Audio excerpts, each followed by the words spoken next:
Hello, and welcome back to our Mother of Us All campaign. We have had a comment in between episodes. It said, equip regalia. Yep, that's a good idea. I don't know why it didn't equip. I'm assuming it's because we have two pieces of regalia that are both inherited with our title when we did the coronation. I'm assuming that's why it doesn't auto-equip one, but I have no idea. Maybe we had an option and I missed it or something. But anyway, that's step number one. Step number two, somebody suggested that instead of merging our culture, we should reform it. Now, I have a problem with reforming the culture, and the problem is this. It's going to take 30 years. Now, if we had thought about this earlier, potentially it would have been better. Because thinking about it, when we had hereditary rule sitting at like, what was it, like 18 years away? If we had reformed our culture then, this would make a lot more sense. This would be a lot nicer to look at because, well, we're already not changing our culture for that amount of time, so we might as well just take a new tradition.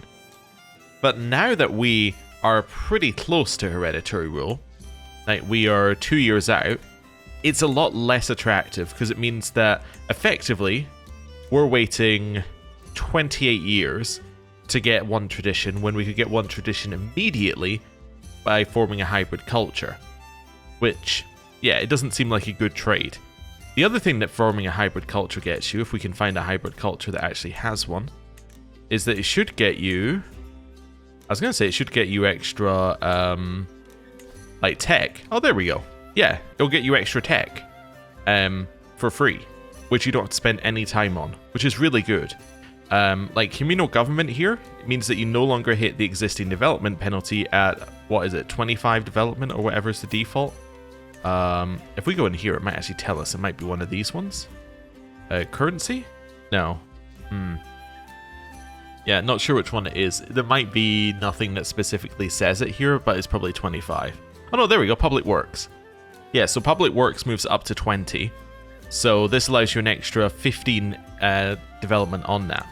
So what does that affect? Well, that affects when you do things like increased development in counties. So if we go and have a look here, we're currently taking a negative 3.6 to like doing this, which means that we're only getting 0.42 benefit from our steward helping us gain extra development, which just isn't that good. However, if we were to merge with Maghrebi, we would immediately take no penalty and we'd gain an extra, well, 3.6 from our steward, which would be very nice. Although the negative is, of course, that because we would want to convert all of our land, our steward would never actually be doing this task. Our steward would be off promoting culture. But maybe my vassals would do the task, in which point they would get a benefit. So, yeah. Also, we don't need to be quite as strict about converting a new culture as we do as converting Dowza. The reason we really want to convert Dowza to as many places as possible is because we want the bonus that the culture gives to development. But that's just something that we want across the board. We don't actually necessarily care about a singular holding being a different culture as long as it's got no development negative. Like, that's fine. Like Kano here, it's Dowza. There's no particular reason why we need to change it over to being whatever we call the new culture.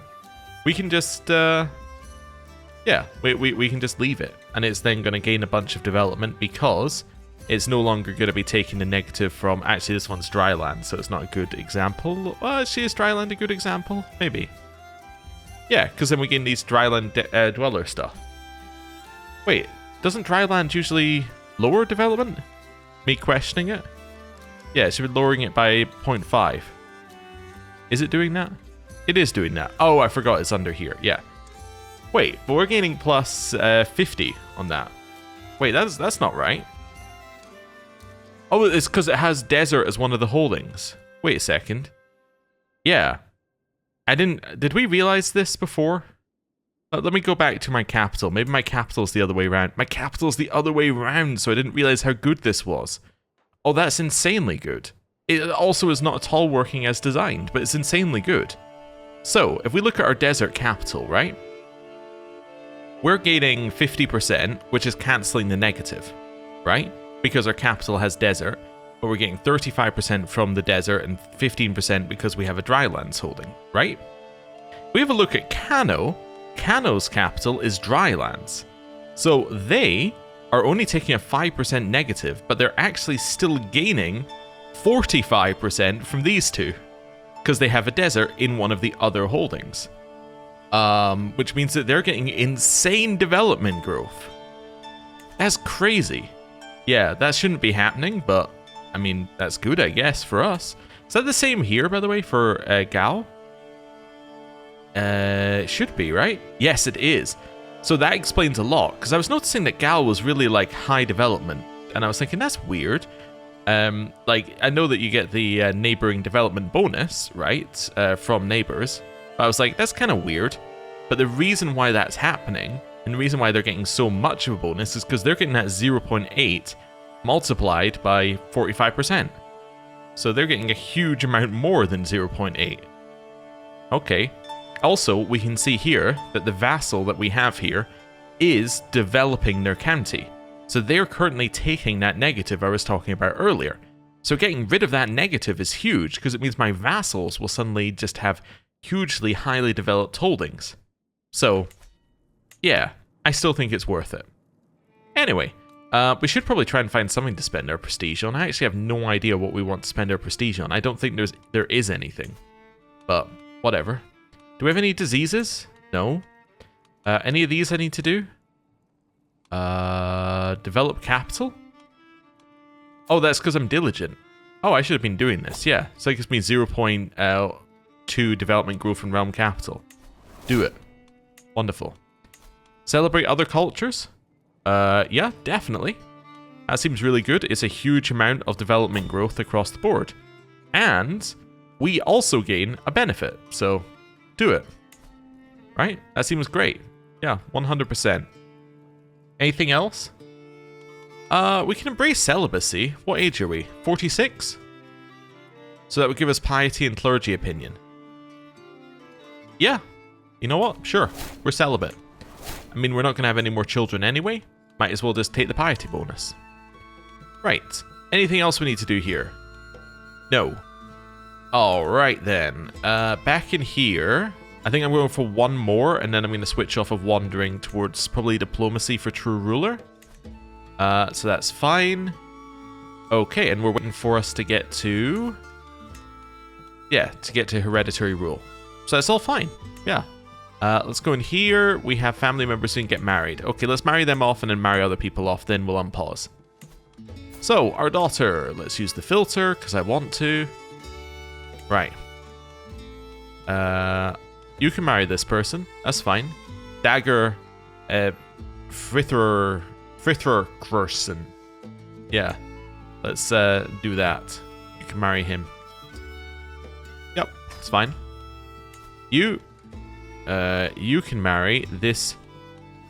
Well, that's my champion. I actually don't want you to marry him, because I want to drag people into my core. You can marry this guy, but that would get me an alliance with this person who's really, really far away. Could marry my nephew. Probably not, though. How about you marry this person? There we go. Seems fine. Right, let's unpause. Law replaced. Guaranteed protection is no longer valid and was replaced by conditional join. Why is it no longer valid? Realm size is 160 or more? I think so. Oh yeah, people also told me that in here there is a way to see the culture. I should have looked at this beforehand, because it's going to be more annoying to people for me to be like, to not see it. Wait, was it in here? Cultural acceptance. Oh, yeah, it was in here. Oh yeah, that's true. Let's say... I want to say not my heritage, but anyway, whatever. I only want to look at early medieval. Okay, and then you can see all the cultures that have acceptance towards us. Okay, cool. So then I guess what we'd want to do is we'd want to just click on that. Does it open the culture screen? It does. So we want to do like that and just see. What's open ledger? Shift F1? Okay. This one? Ooh, that would get us the siege units. Okay. Next. So siege units are the only other thing that's kind of intriguing to me. The development bonus is huge. The siege unit bonus is better. Right. I think. I don't know. Depends what we want to do. Like, Maghrebi, I think communal government is insane for us. But, I don't know. I don't know. The ability to siege quickly is good as well. Although it will be very quick once we... yeah, it will be very quick once we, like, merge with the other guys anyway. So, let's not worry about it. Nubians, same as us. And then, yeah, we're down into truly we don't have any connection to them. Like, if we could merge with Greek, I mean, like, we're loving life. But we need to be at 40%, and 40% is really difficult to get to when you have no land. So yeah, I think it's a straight choice between going for siege units and going for Maghrebi. Maghrebi is huge because of the development. Siege units is huge because it would allow us to siege. So yeah. Anyway,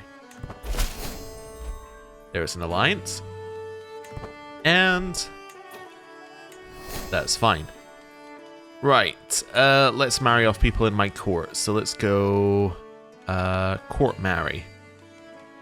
Let's start with women. Let's go... Well, we'll go through all of them, actually. Let's sort by age, though. Right, my niece. My niece, you shall marry this guy. My niece. My niece, you shall marry this guy. My champion. You shall marry this guy. This person. You shall marry this guy. You. You shall marry this guy. Basically, we're just bringing in a bunch of champions by doing this. By searching for prowess and then going for whoever is not in our court. Which is good. Prowess. This guy. And then you, I'm going to have to do a little change here. There we go. Let's go prowess. You're going to marry this guy. Wonderful. Let's let all of those go through. Okay. Right. Get through all of those. Wonderful. Tomo's created a cadet branch. Okay, cool. Let's now head into here. You're not married? Did I not literally just marry you? Okay. You're gonna marry this guy. You, person who I was also thinking I'd maybe married off, you're gonna marry this guy. Right, let's see. Maybe I tried to marry people to the same person. That usually is what causes those types of issues. Right, and now we'll do it for all of our men. Let's just turn on the filter as we had it. There we go. Then we go prowess, and then we just fire them off one at a time. I have a lot of cousins in my court. A lot of cousins, a lot of nieces. Yeah, that's probably what happens when you have like 9 children a character. Right. Go with you. There's nobody? Really? Okay, you're gonna marry that person. You? Oh, there was nobody because his, yeah. Because his culture and religion are not culture and religion from around here. That makes perfect sense, actually. Right. Let's do this. Let's go prowess. You're gonna marry this person. Okay. Next one. Alright, easy choice. Next one, I need to start removing the age limit. Going for prowess. You're gonna marry this person. Finally, my cultural emissary, who looks like he's about to die. You know what? Sure. Marry my sister-in-law. See if I care. Right. That's fine. Get rid of all of these. And more of these. My vassal was taken prisoner. Oh. What was the war? Against the tyranny. Ah, they're not going to be my vassal much longer then. Okay. New child of my blood, my grandson.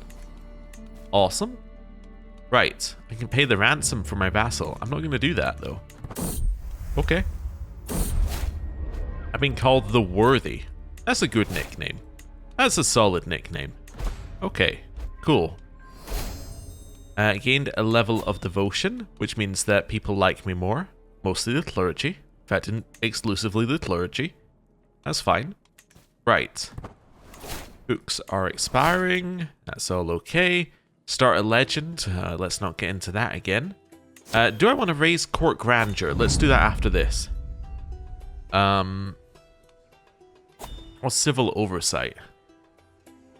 Increase development in counties councillor task. Or I can just tell you to do both. Yeah, do both things. I mean, it'll disappear anyway, but let's not worry about that. Right. In here, it expects us to be at level 7.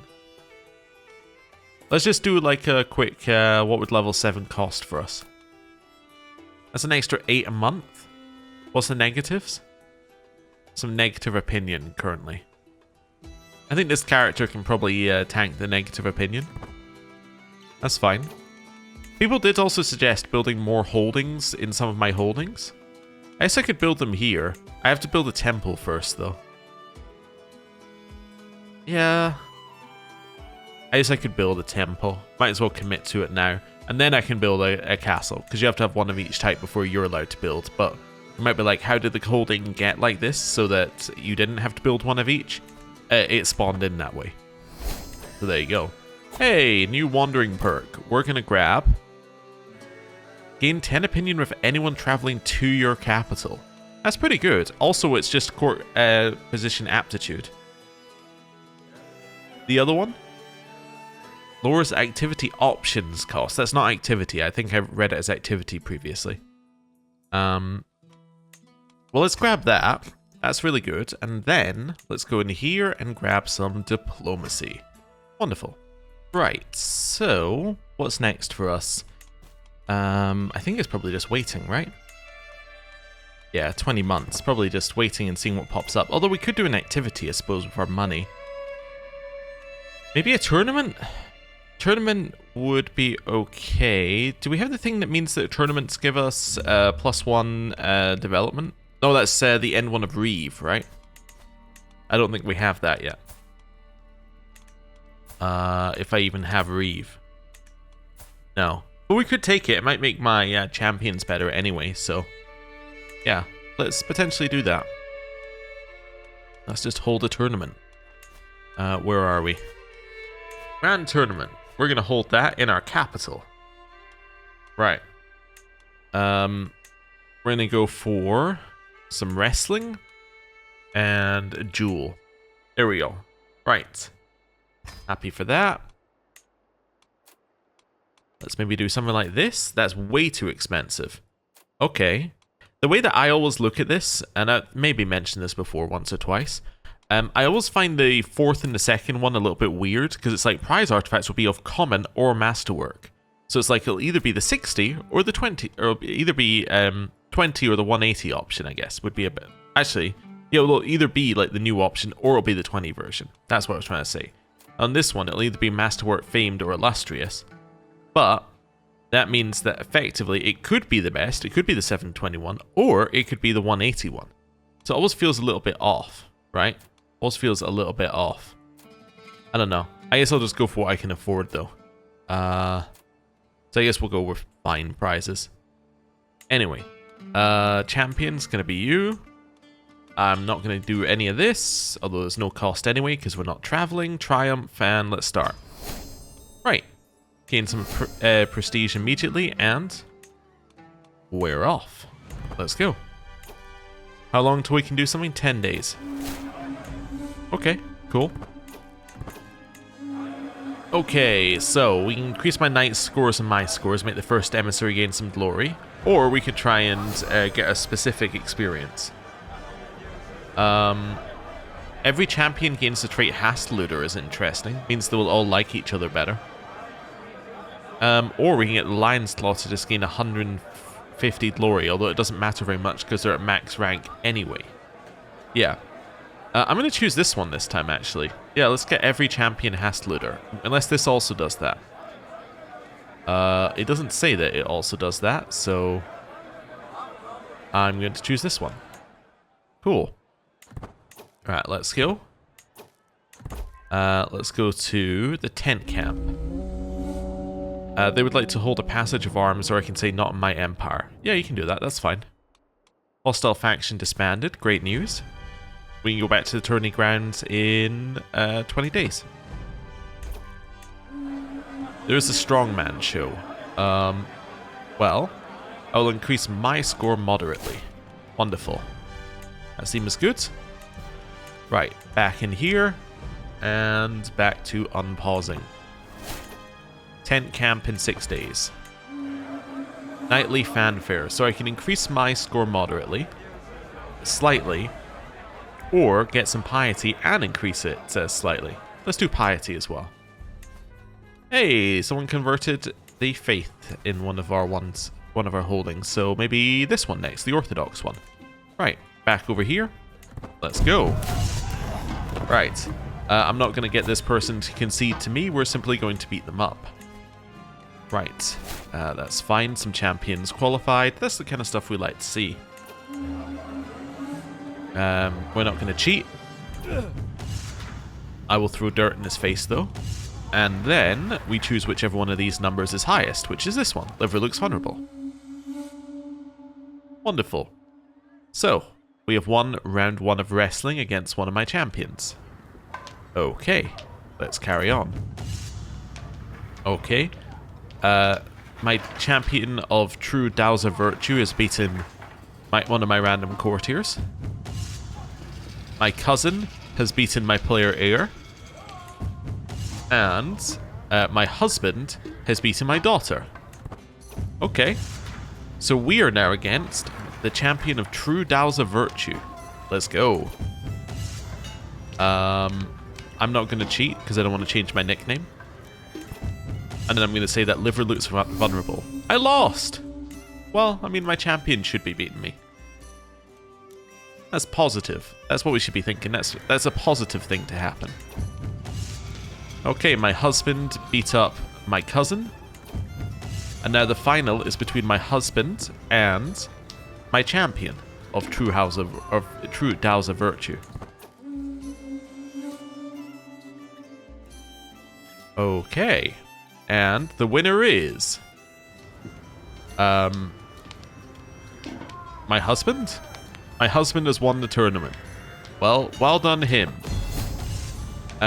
As all of these people were landless knights, lots of money got donated to me. And we also got prestige and all sorts of other nice stuff. And we get wrestler for just qualifying, which is also quite nice. Wonderful. Tourney grounds. Feathered entertainment. I will simply just lose some stress. Ooh, what's this? First emissary trained a squire. That's okay. Right, back in here. Tent camp. There's bad air. I will investigate the camp. There's some miasma. I will gain opinion by telling everyone about it. 10 days. Let's go. So, I will show everyone how it's done and increase my score moderately. We're now in the duel. We are facing this random wandering person. Do you want to join my court, by the way? Oh, of course he does. Wonderful. I'll get my score to increase greatly. And then I will probably choose the top option. Yeah, let's do that. Wonderful. So, we have won round 1. That's fine. And... oh, okay. Knafa, my champion of true House of Virtue, has just killed my daughter. Oops. Well, I wouldn't say she was murdered, but yes, not good. Yeah. This champion is also a member of my family. So in theory, he should gain the dynastic kinslayer trait, but he didn't, so it wasn't murder. Okay. I'm now facing my player heir. I can do this. Do I want to deliberately throw the fight? I don't know, maybe I'll just concentrate on the fight, then I will deliberately throw. Let's choose the lowest option, this one. I won anyway? Okay, well. Okay then. Victory. My husband has beaten the person who killed our daughter. And now it's us versus our husband for the final. I can do this. I've got pain in an arm, but I can say you think I train with only one hand? And gain prowess and greatly increase my score. 82%, and I think we won. Victory. I won the duel contest, get gifted duelist, which is prowess plus prowess per level of fame, so my prowess is now 62, which is pretty good. My daughter died for the tournament, but you know, all in all, it could have been worse. I'll give a few words because I'm the host, and I won some armor. And my husband won what? A brooch. Oh, okay. Is the armor any good? Yeah, it's pretty good. We'll give the other armor to my son. I will gift him this armor. Wonderful. So actually, my prowess is now 63. Ooh, incredible. Okay. Also, I think my daughter might have been an acclaimed knight by the fact that we got something in there. But anyway, let's not worry about that. Inherited the Shrine of Timbuktu. That should just disappear in a second. It'll disappear once I assign somebody to this position. I think if I assign you, you stop being my antiquarian and personal physician. I don't know. Let's find out. No, you don't. Okay, that's fine. You don't stop being my antiquarian and personal physician. But yes, and then the church holding just automatically reverts to her. There's a few raiders here, but I think they're just walking through. I'm not overly worried about them. New courtier born. Let's have a little look in here. 6 months left. Okay, somebody's plotting against another one of my daughters. Okay. Well, that's not good. Bodyguard position vacated because he's very, very, very unwell. That's fair. I need a new wet nurse as well. I think I lost that at the end of the previous episode and then just never applied. Instill virtues. Bodyguard. Let's make that my niece. Yeah, she can be my bodyguard. That's fine. Right. Carrying on. We have discovered the thing we wanted to discover. Wonderful. Hereditary rule. Which now means that I can change my succession law to partition. And everyone's in for this, which is great. So what does it mean? Well, it means your player heir likes you a lot more, because they're going to get more land. And eligible children like you a little bit less, because they're, on average, going to get less land. But, really, it doesn't change anything with your vassals, so let's do it. Right. Now, for us, succession did not change at all, because all of our stuff is going to this petty kingdom of Timbuktu. But what it means is if I expand and take land, it will not automatically split my empire in half. Which is perfect. That's exactly what we want. And this seems like a good point to end the episode. Next time, we probably go for a new hybrid culture and we start expanding, which will be very, very good. So, thank you very much for watching. I'll see you next time. Goodbye.